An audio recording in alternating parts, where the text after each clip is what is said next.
بسم اللہ الرحمن الرحیم. جر الاسم، اسم کا جر. آپ یہ پڑھ چکے ہیں نحومیر کے اندر بھی، فیض الادب میں بھی. مزید ہم آپ کے سامنے اعادہ کر دیتے ہیں اور جو کمی رہی ہوگی سمجھنے میں اس کو پورا کر دیتے ہیں کہ اسم مجرور اس وقت ہوتا ہے جب اس سے پہلے کوئی حرف جر آئے. اسم مجرور اس وقت ہوتا ہے جب اس سے پہلے کوئی حرف جر آئے. جب کوئی حرف جر آئے، مجرور تو خود اسم ہو جائے گا. اور جو اسم مجرور ہوگا تو اس پر عموماً کسرہ آتا ہے. کیا؟ اگر الف لام اس پر داخل ہے تو ایک زیر آئے گا، اور اگر الف لام داخل نہیں ہے تو دو زیر آئیں گے. ہاں اگر وہ غیر منصرف ہو تو اس پر زیر نہیں آتا ہے، اس پر زیر کی جگہ بھی زبر آتا ہے. کیا آتا ہے؟ باقی اور کچھ صورتیں ہیں جو آپ نے پڑھی ہیں.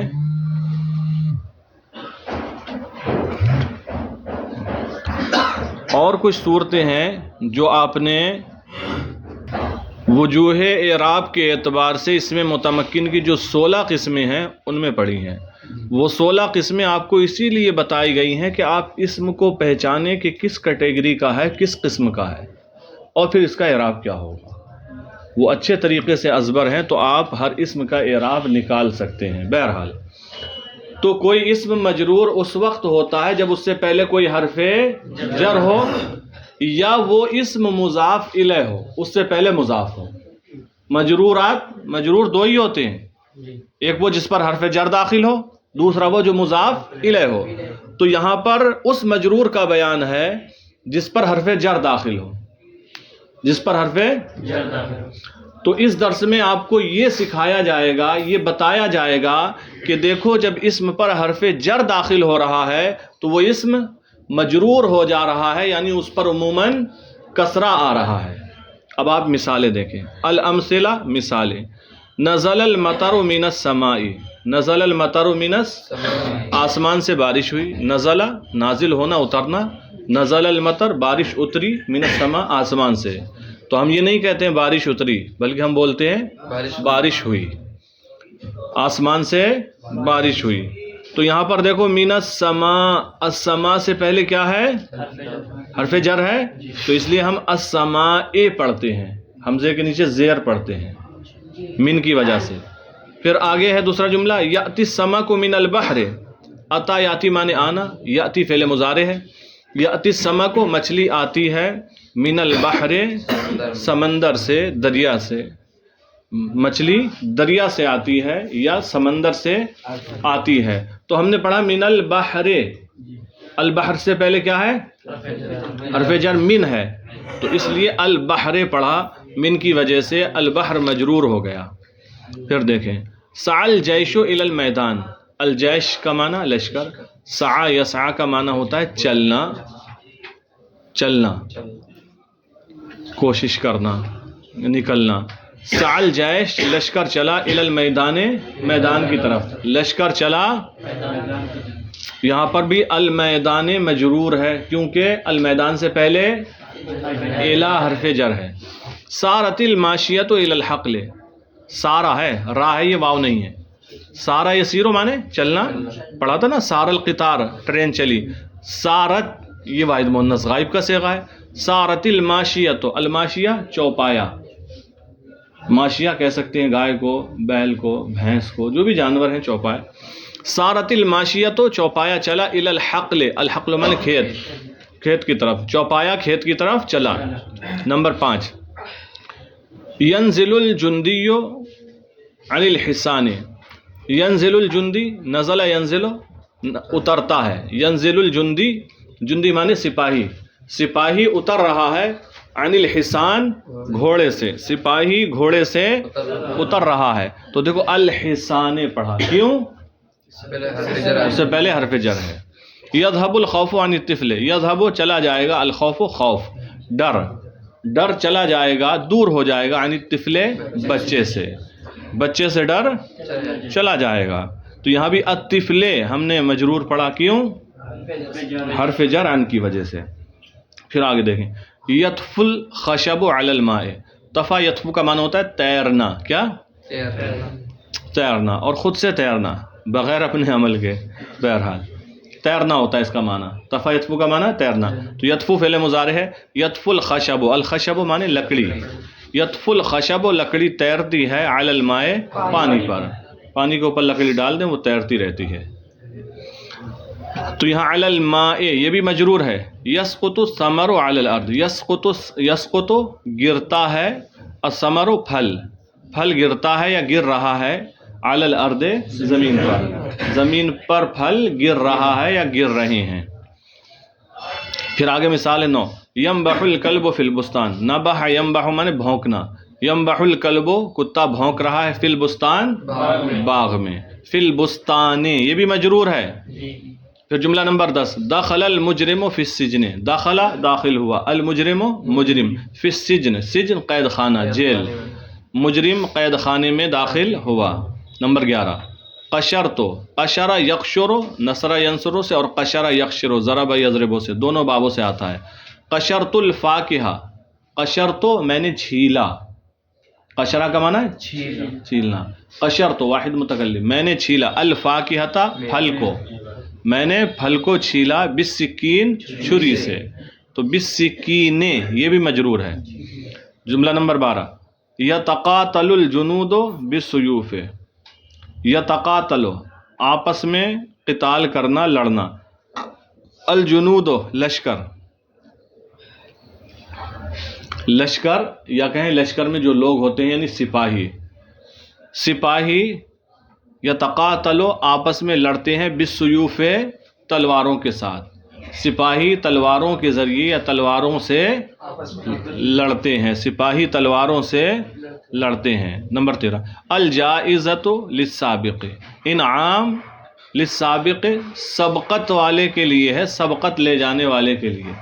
ان جو نمبر 1 پر آئے گا یا 2 نمبر تک رکھے گئے ہیں تو 1 2 کو، 3 تک رکھے گئے ہیں 1 2 3 کو.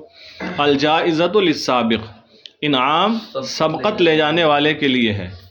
اشتریت قفلا میں نے ایک تالا خریدا، للخزانۃ الخزانہ کا معنی ہوتا ہے الماری، الماری کے لیے. اشتریت قفلا للخزانۃ میں نے الماری کے لیے تالا خریدا.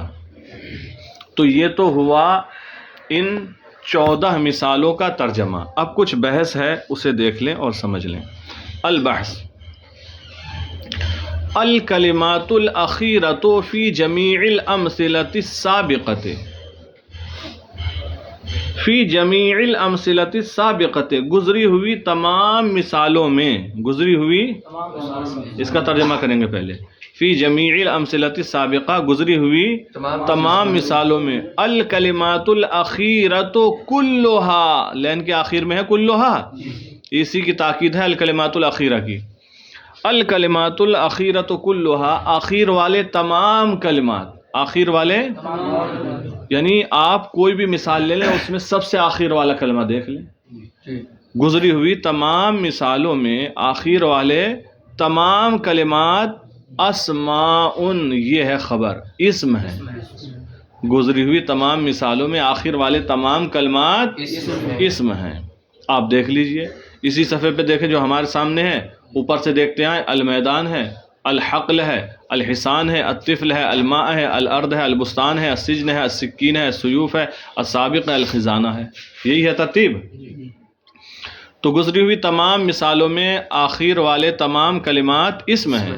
وَكُلُّ اسم منہا مسبوق بحرف، اور ان میں سے ہر ایک اسم ایک حرف کے بعد ہے.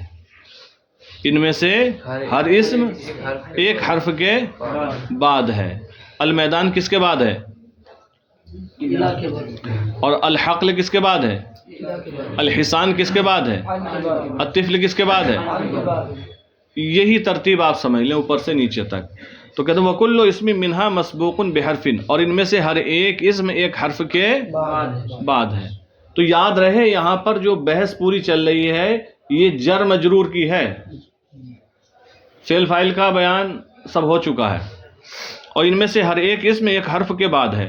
اب دیکھیں اب کون کون سا اسم کس کس حرف کے بعد ہے. تو انہوں نے دیکھو ہر جگہ دو مثالیں الگ الگ بیان کی ہیں، بیچ میں جگہ چھوڑی ہے نا تھوڑی، دو کر کے دیکھ رہے ہیں نا، ایک دو الگ، تین چار الگ، پانچ چھ الگ کرتے چلے گئے. تو ٹکڑے بنا دیے انہوں نے، 60 ٹکڑوں میں بیان کیا ہے. تو اب دیکھیں ففی الطائفۃ الاولی، تو پہلے ٹکڑے میں تجدھا مسبوقۃ بمن، آپ ان اسموں کو من کے بعد پاؤ گے. تجدھا، ہا ضمیر انہی اسموں کی طرف. تو پہلے ٹکڑے میں آپ ان کو من کے بعد پاؤ گے. آپ دیکھ لیجئے کس کے بعد ہیں وہ اسم. السما کس کے بعد ہے؟ البحر کس کے بعد ہے؟ من کے بعد. اب جب السما کہہ دیا آخر والے سارے اسما سمجھ لو اس سے. اچھا وَتَجِدُهَا فِي الطَّائِفَةِ الثَّانِيَةِ مَسْبُوقَةً بِإِلَى، اور دوسرے ٹکڑے میں ان کو تم الا کے بعد پاؤ گے. دیکھ رہے ہیں وفی الطائفۃ الثالثۃ مسبوقۃ بعن، اور تیسرے ٹکڑے میں عن کے بعد پاؤ گے. بات صحیح ہے؟ وفی الطائفۃ الرابعۃ مسبوقۃ بعلی، اور چوتھے ٹکڑے میں علا کے بعد پاؤ گے. بات صحیح ہے؟ وفی الخامسۃ مسبوقۃ بفی، اور پانچویں ٹکڑے میں آپ ان کو فی کے بعد پاؤ گے. بات صحیح ہے؟ فی البستان والا. وفی السادسۃ مسبوقۃ بالبا، اور چھٹے میں آپ ان کو با کے بعد پاؤ گے، بالسکین والا حصہ. وفی السابعۃ مسبوقۃ باللام، اور ساتویں ٹکڑے میں آپ لام کے بعد پاؤ گے، للسابق للخزانہ. ٹھیک ہے؟ اب آپ دیکھ لیں ہوا کیا. آخر والے ہر اسم سے پہلے کوئی ایک حرف ہے، اور آخر والے تمام اسموں پر جر آ رہا ہے. اب یہ جر آیا کس وجہ سے؟ تو اسی حرف کی وجہ سے آیا جو اس اسم سے پہلے آ رہا ہے. کہیں وہ الہ ہے، کہیں من ہے، کہیں عن ہے، کہیں فی ہے، کہیں با ہے، کہیں لام ہے، وغیرہ وغیرہ. اب اسی کو بتاتے ہیں. وَإِذَا تَأَمَّلْنَا آخِرَ كُلِّ وَاحِدٍ مِّنْ هَذِهِ الْأَسْمَاءِ الْمَسْبُوقَةِ بِالْحُرُوفِ الْمُتَقَدِّمَةِ. وَإِذَا تَأَمَّلْنَا، اور جب ہم غور کریں، آخِرَ كُلِّ وَاحِدٍ مِّنْ هَذِهِ الْأَسْمَاءِ، ان اسموں میں سے ہر ایک کے آخر میں، ان اسموں میں سے یہی اسم جن سے پہلے حرف جر آیا ہے، مجرور سے متعلق ہی بحث ہے، بالکل آخر والا اسم اور اس سے پہلے والا حرف جو حرف جر ہے. بس ان کو دیکھیں آپ. وَإِذَا تَأَمَّلْنَا آخِرَ كُلِّ وَاحِدٍ مِّنْ هَذِهِ الْأَسْمَاءِ، اور جب ہم غور کریں ان اسموں میں سے ہر ایک کے آخر میں کون سے اسم، ابھی اسی کی صفت ہے، المسبوقۃ بالحروف المتقدمہ، جو حروف متقدمہ کے بعد ہیں، جو حروف متقدمہ کے. مسبوق کا مطلب یہ ہوتا ہے جس سے پہلے کوئی ہو. اب جس سے پہلے کوئی ہوگا اس کے یہ تو بعد میں ہی ہوگا. المسبوقۃ بالحروف المتقدمہ. اب پورے کا ترجمہ یوں کریں، اور جب ہم ان اسموں میں سے ہر ایک اسم کے آخر میں جو حروف متقدمہ کے بعد ہیں غور کریں، یوں کہیں جب ہم ان اسما جو حروف متقدمہ کے بعد ہیں ان میں سے ہر ایک کے آخر میں غور کریں، وجدناہ مجروراً، تو ہم اسے مجرور پائیں گے. تو ہم اسے، آپ دیکھ لیجئے، الحسان کو دیکھیں، الطفل کو دیکھیں، المائی کو دیکھیں، الارض کو دیکھیں، البستانی کو، السجن کو، جسے بھی دیکھیں گے آپ مجرور پائیں گے. اب کہتے ہیں ولا سبب لہذا الجر، اور اس جر کا سبب نہیں ہے الا دخول هذه الحروف، مگر ان حرفوں کا داخل ہونا. اور اس جر کا سبب صرف ان حرفوں کا داخل ہونا ہے، ان حرفوں کے داخل ہونے کی وجہ سے جر آیا ہے. ومن اجل ذلک، اور اسی وجہ سے یسمى حروف الجر، ان کا نام حروف جر رکھا جاتا ہے، اور اسی وجہ سے ان کا نام حروف جر رکھا جاتا ہے. بات سمجھ میں آ گئی؟ القاعدہ، قاعدہ بیان کر رہے ہیں. یجر الاسم، اسم کو جر دیا جاتا ہے اذا سبقہ حرف من حروف الجر الآتیہ، جب اس سے پہلے آنے والے حروف جر میں سے کوئی حرف ہو. یجر الاسم، اسم کو جر دیا جاتا ہے جبکہ اس سے پہلے آنے والے حرفوں میں سے کوئی حرف ہو. اب آنے والے حرف کون سے ہیں انہیں بیان کیا. وہی، اور وہ من و الا و عن و علا و فی والباء واللام، اور وہ من اور الا اور عن اور علا اور فی اور با اور لام ہیں. کتنے بیان کیے یہ؟ 7. من الا 2، عن علا 4، فی با 6، لام 7. حالانکہ حروف جر کی تعداد کتنی ہے؟ 17 ہے. تو 7 کا استعمال یہاں کیا ہے، اس لیے ان 7 کو ہی بیان کر دیا ہے، باقی ان کی تعداد تو 17 ہی ہے.